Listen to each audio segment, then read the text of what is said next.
Hello there, welcome to Talking Balearics with me, Martin Makepeace, in a very sunny Ibiza today.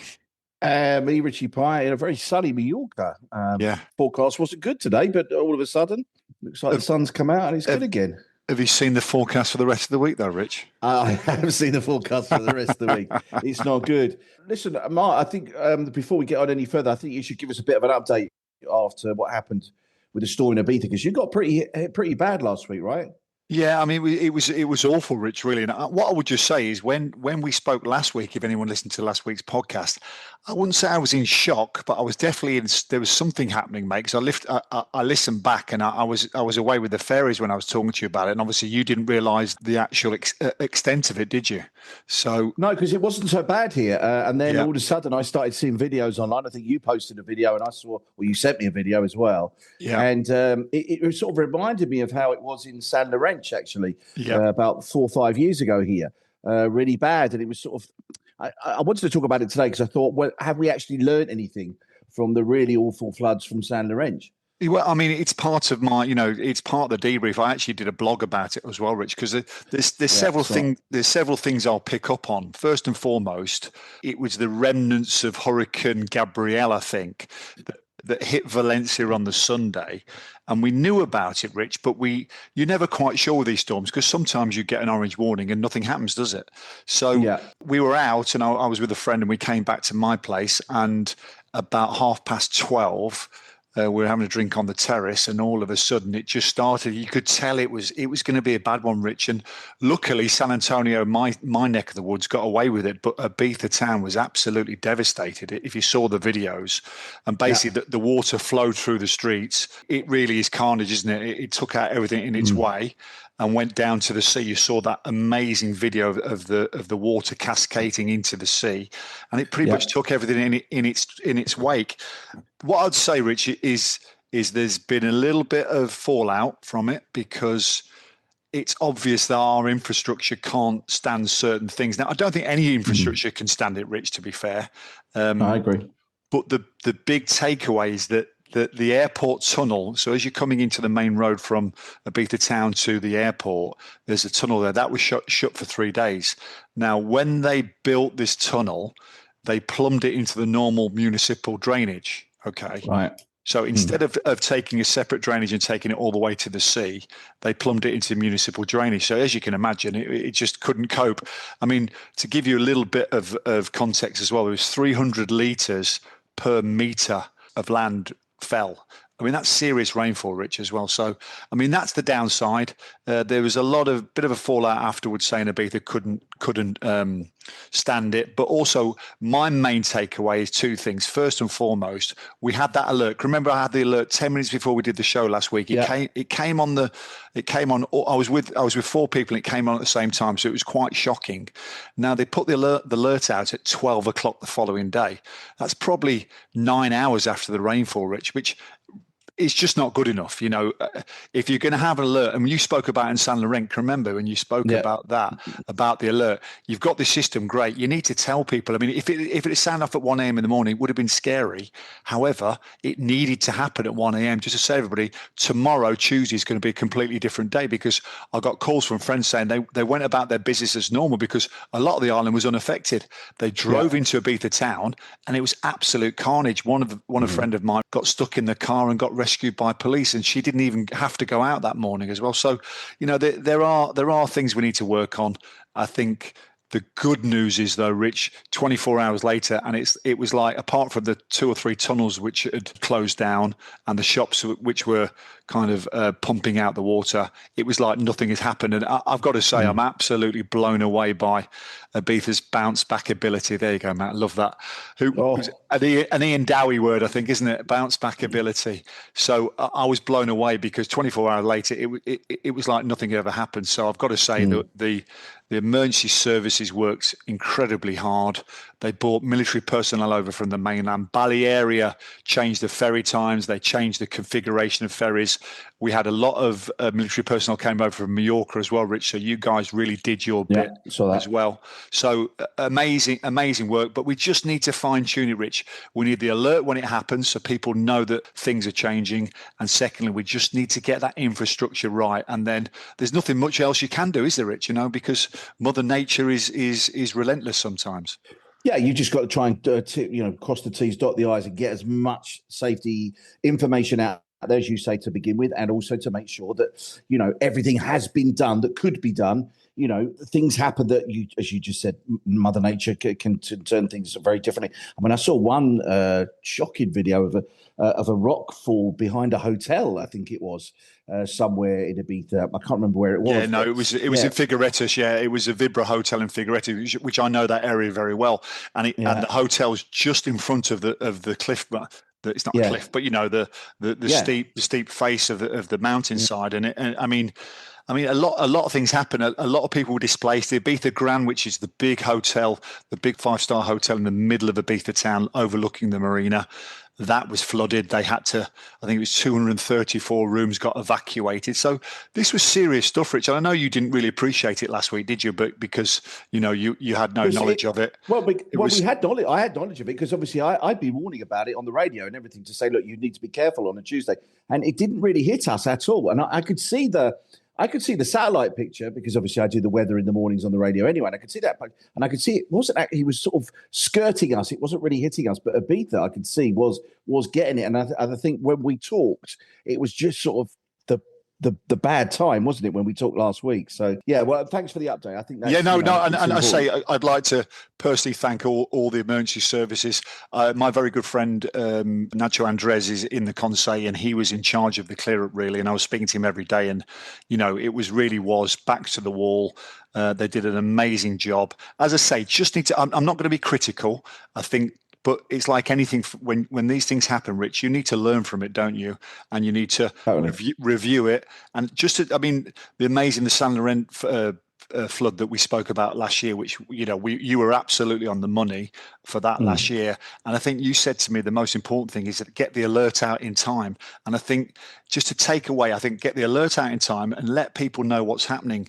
Maybe they didn't want to disturb people at 1 o'clock in the morning. I don't know. I was listening to the Balearic minister talking about it on the radio the other day, and it was a bit of flannel, I've got to say. And he was like, oh, we warn people as much as possible. No, just get it out there. I'd rather be told black and deliver it grey. Don't not say anything at all. So that's the one thing I'll take away. And let's just get that infrastructure right as well. Good. I've got a few things to talk about today. More celebrities in Mallorca, although the summer season is pretty much over. Big celebrity in Mallorca over the last few days. Yeah. Also, more news of a direct flight coming from another airline. We've talked about airlines far and wide travelling into Mallorca. There's a new one for next year, which is good news. Also news about a Mallorca hotel chain, which is taking over another hotel chain, which affects both Mallorca and Ibiza. And there's a couple of things I had about Ibiza as well. I don't know if we can fit them in, but I wanted your take on particularly on the news of Wayne Lineker.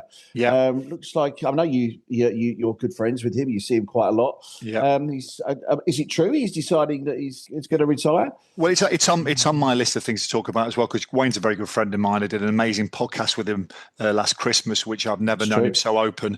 I had a good chat with him on whenever it was the day he left. I think it was it Monday or Sunday? I had a good chat with him. So I've got a bit of an exclusive. I know Wayne won't mind me sharing what he told me. It's a feel-good story, but also it's probably a story that needs to be told as well, because he's a very big figure in the Ibiza and the San Antonio scene.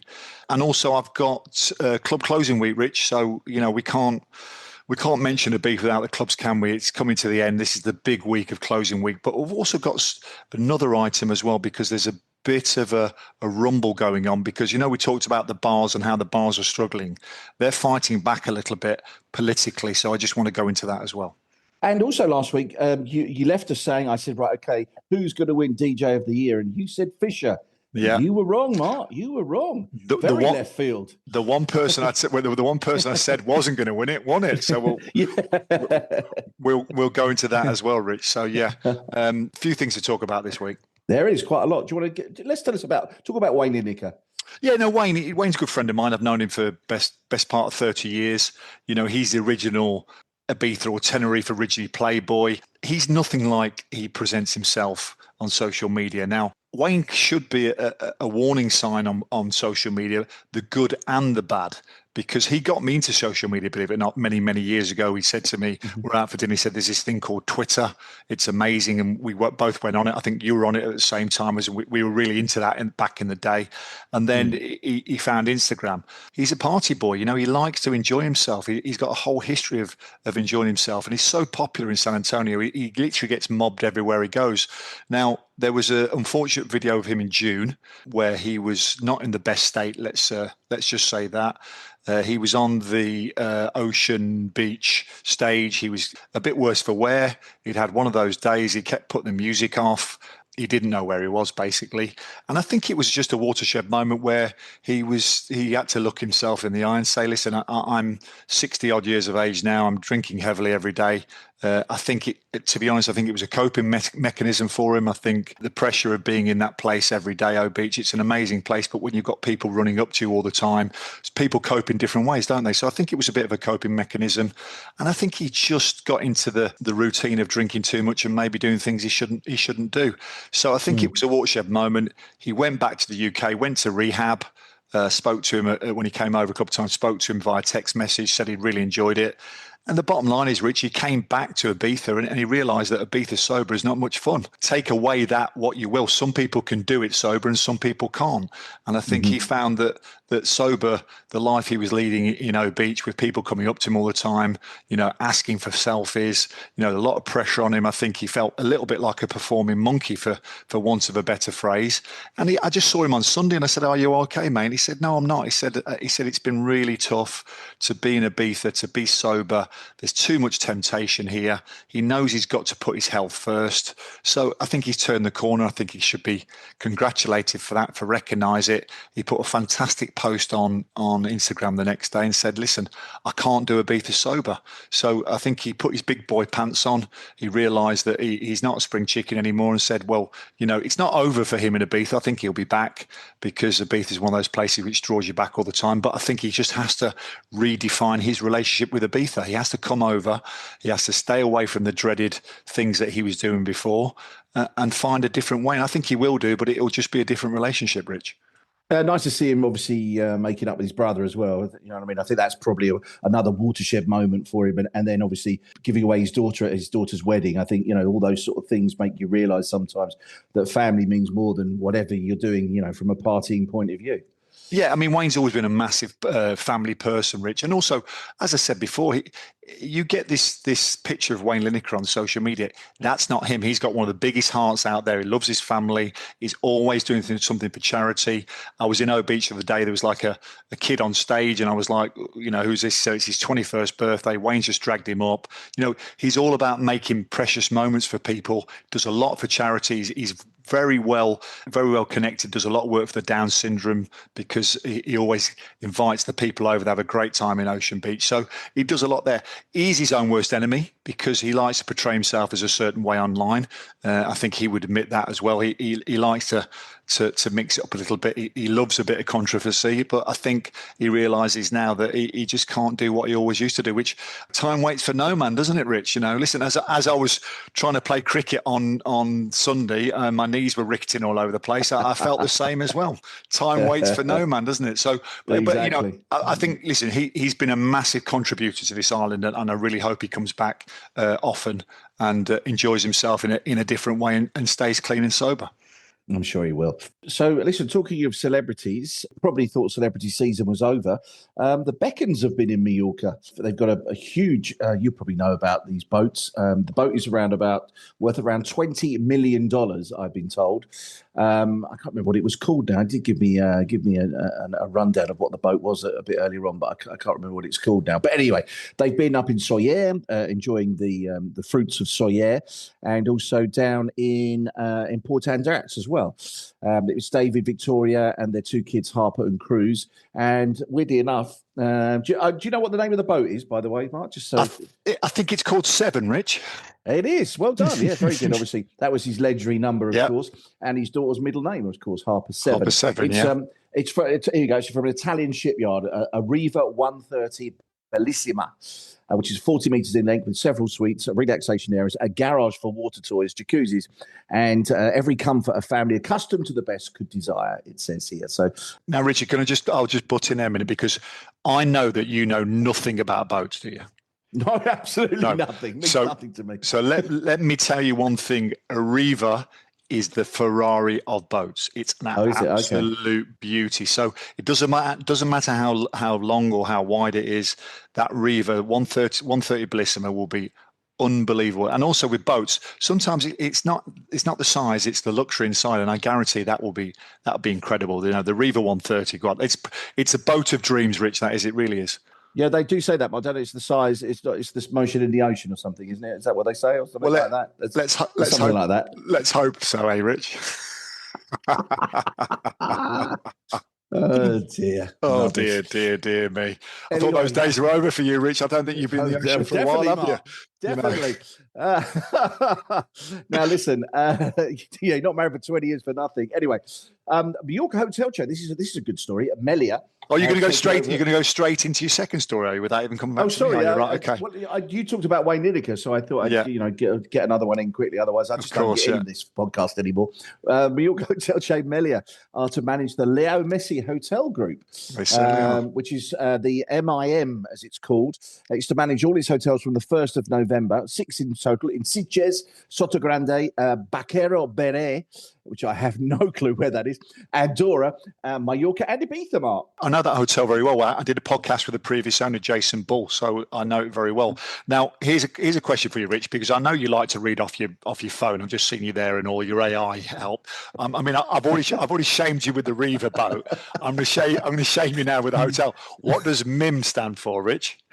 Oh, I have no clue. Something obviously it's Messi of some sort. I should imagine. You really Messi and Mallorca or something. You really need to get out more, Rich. Listen, get your AI flowing. Can I just say, Mark? I had to look up exactly where the Messi hotel was in Mallorca because I had no clue.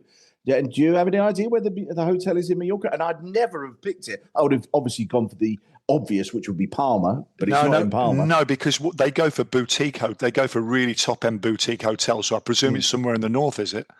It's on the east. It's a place called Siot. On the east coast. I'm going to go up there actually. A friend of mine lives in Porto Cristo, and I need to go and have a look actually. Yeah.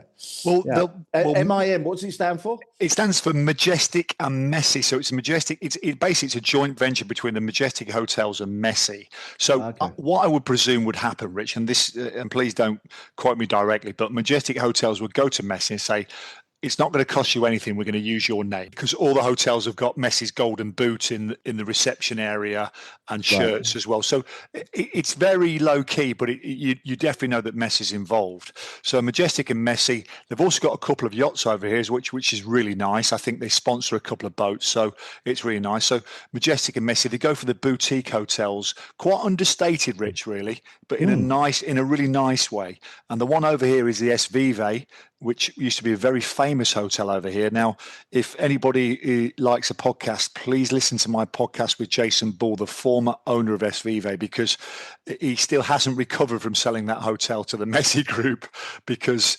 they sold it probably at the wrong time and maybe under the wrong conditions, and he still hasn't got over it. But it's a really nice hotel. Now, I know the Melia Group quite well, Rich, and I spoke to him about this because when it came up, I spoke to them, and it's actually a really good collaboration.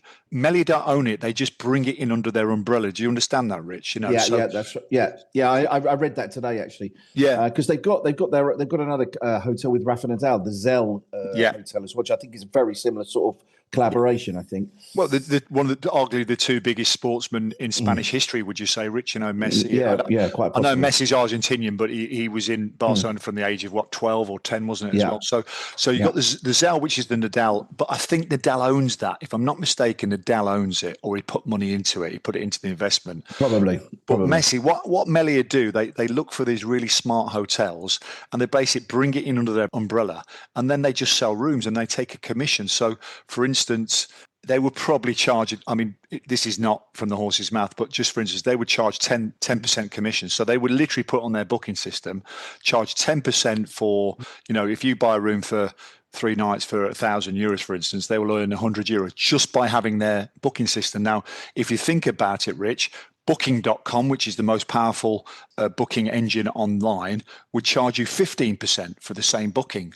So not only is the Messi Hotels getting Melia, which is a world famous brand, or definitely European famous, I would say, brand, they're also probably getting cheap reservations as well. So it's a really good collaboration. And I mean, Melia is a massive group I mean, they're Mallorquin family, aren't they, Rich? I believe they're Mallorquin family. Escarres, yeah. Yeah, I mean they've got that amazing hotel in Magaluf, haven't they, with the bridge going out? Is it Calvia? Is it called the Calvia Beach? It's the inside. Right, okay, but it's on Calvia Beach, isn't it? Inverted commas, and they've got the swimming pool at the top as well. And I mean, they're a major player in the hotels in the Balearics. Oh no, yes, huge. Yeah, I think they were the sort of leaders in pushing, Magaluf to become what it's become. To be perfectly honest, so which is good. Yeah, I think the chairman of Melia is a really vocal person in the politics as well. I think he doesn't really. Escarres.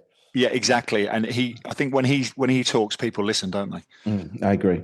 What else you got, Mark? Good one. Yeah. So the club closing week, Rich, I've got 2 stories about the club closing week. Now, I sent you the club closing list before, didn't I? Which I'm sure you looked over, didn't you? So did you put yourself down for a VIP night out and somewhere, Rich, or did you do? Well, I'm still waiting to be invited, Mark. You promised me all these things, and what you do is just put yourself on another holiday. So, I've just been booking flights now, but we'll talk about that another day. So, okay, big week over here, Rich, because you basically got all the closing parties. We've got big week over here, Rich, because we've got the big 3 close at the weekend. So you've got Saturday, you've got Ushuaia closing party, then you've got the High closing party, and then on Sunday you've got the Universe closing party. So you can just imagine those 3 closing parties. Massive, yeah. And on the Friday and Saturday, you've got the Amnesia closing party. So it's a 2-day festival. And then on the Monday, I think you can have DC10 on the Monday. So it's basically a massive weekend. It just brings to a close I think probably a watershed year for the clubbing in Ibiza, Rich. I think over the last few years, clubbing has probably gone down the pecking order as people look to maybe gastronomy, daytime events, looking for other things to do. But I think 2025 will go back in the record books of saying this is the year where clubbing really came to the fore yet again in Ibiza.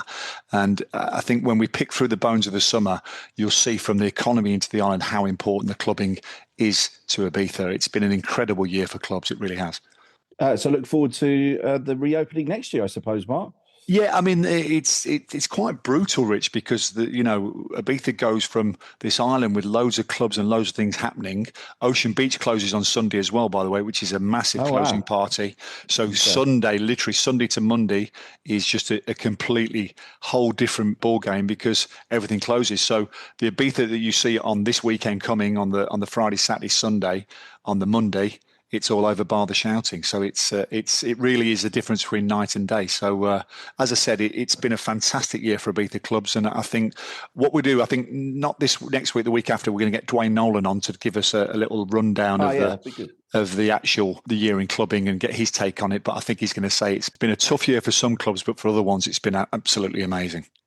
So you mean to say when I do come over in the middle of December to see my boys' team play against Port Maine, you're not going to be there. The clubs are all going to be closed. Ocean's going to be closed. Yeah. What is left? Oh, loads of things, Rich. We'll do a little walk up the Old Town. Well, if I was here, we'd be hand in hand up the Old Town. If you were here, exactly. You're not going to be there, so we'd have some tappers. We'd have a little G&T on the terrace, and you'd say to me, "I can't believe how good Ibiza is. I want to move here because Mallorca's finished." That's what you probably say to me. Well, I wanted to talk about this guy because he's a guy I follow on Instagram. He's called Eating with Todd. And I noticed the other day that he'd been out eating in Ibiza, of all places, with a guy. I don't know if you know this guy. He's called Eats Everything. He's a DJ, apparently, in Ibiza. And he spent 24 hours with him. Just so you know, that Eating with Todd has got 2 million followers on Instagram. So he's actually very good. I enjoy watching him. And obviously I enjoy eating, of course. So that's the other thing. So he went to a place called Can Pilot, is it? Yeah, Can Pilot in San Rafael. Yeah, great place. Yeah. Almar-Ibiza. Did you know that? Almar, yeah. Almar, yeah. And very nice. And also Casa Makepeace. Is it Makepeace? Rich, I mean, you're actually murdering this. You really are, Rich. Do you want us to re-record this because you're murdering it? You really are. You know why it is? Because I'm reading it as it's obviously I'm looking at their Instagram handles, and their Instagram handles are together, and I'm struggling to actually see what it actually says. Is it Casa? It is Makepe, isn't it, or Makepe? It's Casamaca in Ibiza town. So Casamaca, is it? Casamaca, yeah. Yes, Casamaca Ibiza. There you go. Now I've got it now. Brilliant. Like Campalot's very famous for brasa, which is meat. Very famous, and they do the chuletón, which I believe in English is, help me, what is in English? It is the T-bone, basically. T-bone, yeah, of course, yeah. T-bone. They do it on the grill, and you cook it. It's amazing. Yeah, looks lovely. Almar, really good for fish, and paella, which you saw that, which is on the beach. Paella looks amazing, by the way. Beautiful, very, very good. Yeah. And also Casamaca, which Casamaca is owned by the Mambo Group, actually, Rich. And that is where all the stars go. There's always people there. DiCaprio goes there. When last time I was there, Magic Johnson was there, the basketball player. Oh, yeah. And he was there with Samuel L. Jackson. There you go. Clang, some name drop in there. Campalot is very much locals, but it's funny in Campalot because you do get DJs in there. Every time I'm there, I think last time I was in there, Majestic was in there. You know, Majestic from I love Majestic. Yeah. I love Majestic. He's a good DJ. Wait, he's a very good DJ, and he's a very good talk show host as well. Yeah, he's although fantastic. he does support the other team from North London, but he can't have everything. He's fantastic, and he was in there. I've seen Spoonie in there before, so it's very much on the circuit. And Almar is I mean, paella's everywhere on the island, but Almar does a great paella, and Casamaca. All I would say is Casamaca is it can be slightly expensive, but it's unbelievable food, and you know people are prepared to pay for it these days. So and it's got an amazing view. And it's got an amazing view over the old town of Ibiza as well. So can't believe how busy it is, Rich. It really is on the circuit. It's reassuringly expensive. So will Campalot be open in the middle of December still? It will do, mate. Listen, that's actually where that's where me and you'll go, mate. Yeah, because it's on the circuit, it really is, and it's very reasonably priced. And there's a bar next door, a local bar that me and Luke went to. I had a G&T, and it was €4 for a G&T in the local bar. There you go. That's what you want. And I actually said to her, I think you're going to charge me. She went, no, it's €4. So I was like, I'm going to come back. I'm coming back here. It was great. What else you got? So last thing, Rich, I talked about the clubs. I didn't want to go too far into the clubs as well. We spoke about it last week about Lineker's closing because there's no real market for that anymore. Although it will reopen. It will reopen as a new concept. And I think I've got a sneaking suspicion it's going to open as an Irish bar. Remember where you heard that first? Yeah. I heard that somewhere else, actually. And I can't remember where I heard it, but that's what I heard of an Irish bar. Yeah, I think it's going to come back as an Irish bar because they're always busy all the year. You know, they're busy everywhere, aren't they? Everyone loves an Irish bar. And it's the first thing you think of if you're traveling away. My son and I, when we went to where did we go? We went to see AC/DC in Madrid. First thing let's find an Irish bar. Yeah. Well, you know what you're going to do. Yeah. You know what you're going to get, don't you? The bars have really struggled this year. The bars I said, the ones in between where they aren't day bars, they aren't nightclubs. Same here. In between, they've really struggled. The ones on the front line, which is your favourite, was it front line, first line? It's your favourite topic of conversation. They're okay, but the ones at the back of town are really struggling. But what they've done, they've all got together for the Bar Association in Ibiza, and they said, hold on a minute, the clubs are now getting so powerful, but what's the limits? What's the afforos, as we call it here, which means capacity? What's the capacities? And they're questioning the authorities, saying, show us when you last checked these clubs, show us when you check the capacities, because it's not like the club's being strong and working well, but they've got to play by the rules. And I think this is going to be, as we go forward, this is going to be a real talking point through the winter, as the bars fight back and say, we don't mind these clubs, these world famous clubs playing by the rules, but we think they're not playing by the rules. And we want to now see when you last checked how many people. So if a nightclub's got a 2,000 person limit, they want to know how many people are in that place at one time. So I think this is a way for the bars to go, hold on a minute, we really want parity here. We want a fair playing field. We want to know exactly what you're doing. We want to know the inspection details. And I think, as I say, I think we're going to be surprised with the fallout of this, because I've got a sneaking suspicion, and you'll be amazed at this, Rich, that there might be too many people in those clubs at one time. Funny that, isn't it? Well, there was two questions I was going to ask. One was, is it checkable? How do they check it? Obviously, is there a wristband that obviously you scan and it tells you how many people have gone through, etc., etc. Yep. Does that happen? I don't know. Yeah. And two, there's the safety element here as well. You need to be very careful. Particularly if an emergency happens. So it's something I think, definitely think it should be looked at for both reasons. There's a barcode so that they keep a track of people going in, and I'm sure they keep a track of people going out. So I'm sure somewhere with the technology of today, they could probably estimate it as well. So I've got a feeling that this might, as the winter goes and the bars lick their wounds because they've had a tough year, I think they'll go to town on this one, Rich. So I think this story might run and run. Just a couple more things from me, Mark. One is we've talked already about Mallorca becoming more of an international destination. I've blogged about this week, actually. Obviously, we've got flights, or we've had flights since 2022 coming in from New York. We've mentioned about a new flight coming in from Air Canada from Montreal next year. Etihad Airways have just announced that they'll be flying from Abu Dhabi into Mallorca next year from the middle of June until the middle of October, which really does open up the sort of the eastern side of the Med and further beyond. Do you know what I mean? Into Palma, because obviously we know a lot of people travel. Well, people travel both ways, of course. Some go there to do business in Abu Dhabi, and others are coming from Abu Dhabi into the island. I think it's great. It's from a business point of view, but also I think it's good for us from a residence point of view. If you want to do a bit more traveling now, you can. I mean, it is, Rich, but I mean, June to October. I mean, June, July, and August over there is absolutely red hot, isn't it? So I don't think there'll be much. I mean, I'd like to nip over a few days, but I think it'll be red hot over there as well. I mean, it's a shame they don't come low season like April, May, June, isn't it? Because that's when I would like to go to. I'm being selfish, but that's when I'd like to go to Abu Dhabi. But when all things are said and done, Rich, it's great news. The more connections into the Balearics, the better. I agree. No, totally. I agree, Mark. I totally agree. One other thing is not good things for Real Mallorca right now. We are bottom of the league. Don't know what to say. Listen, we've got 5 points. If we win a game, we go up to 13th. So it's quite sort of, it's quite close, but just don't look like a team at the minute. I think there's problems in the dressing room. I'm not quite sure whether the manager's going to survive. He's obviously going to survive now because the international break is halfway through and nothing's happened. So I think they're going to give him a little bit more time. But if it still happens all the way up to Christmas, I can see a change happening over Christmas time.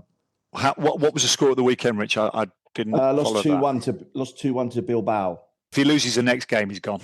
I think the next game is away as well. I seem to remember. I don't think we're at home till the following week actually. So next game, I'm just checking for you now, is away at Sevilla, who just gubbed Barcelona. 4-1. Yeah, I saw that. Great goal by Rashford, by the way. Udi Ibiza lost at home, mates. The pressure's on Udi Ibiza as well. So I'm so glad I bought a season ticket for Udi Ibiza this year because I'm going to go 0 times, aren't I? So they keep changing the times, and I've just never been able to get there this year. But if anyone out there wants to go to Udi Ibiza, let me know and I'll send you my season ticket. Don't worry about that. Well, good news for smaller clubs here. San Jordi, which are a club just at the end of the airport, have drawn Osasuna in the Copa del Rey, which is fantastic for them. And my son played there last year, actually. And I don't know how they're going to get a crowd in, but there you go. And also Constantia, which are based up in Inca, they've drawn Girona in Copa del Rey as well. So a couple of really good games there for teams that, are not high up in Balearic football. But, they are in Balearic football terms, but not in Spanish terms, if that makes sense. Quick story, Rich. I bumped into a friend of mine the other day and said, it's so good that Richie talks about football at the end of the podcast so I can switch it off before he starts. So that's what I thought. That was high praise indeed from her. She was a young lady, by the way, so I do understand. Oh, really? So that's why we keep the football at the end.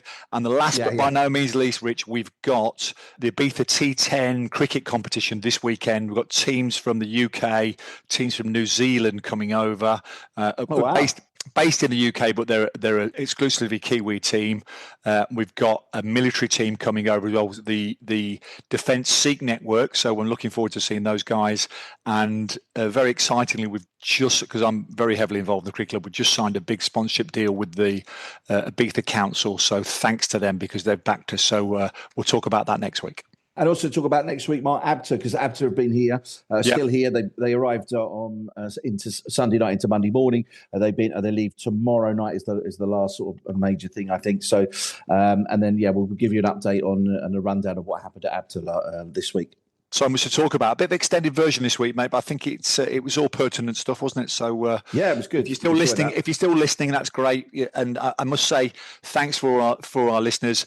And do us a favour, please subscribe, follow, and send it to one of your friends, because we really appreciate you getting the word out. And again, the feedback's been amazing.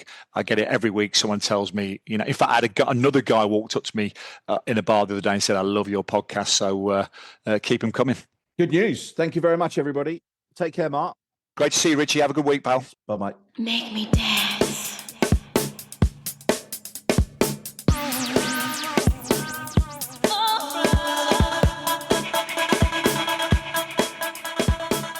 You've been listening to the Talking Balearics podcast with Martin Makepeace and Richie Pryor. This is the only English-speaking podcast covering the Balearic Islands, which has a thriving expat population and welcomed 15.3 million international tourists in 2024, including almost 4 million UK visitors.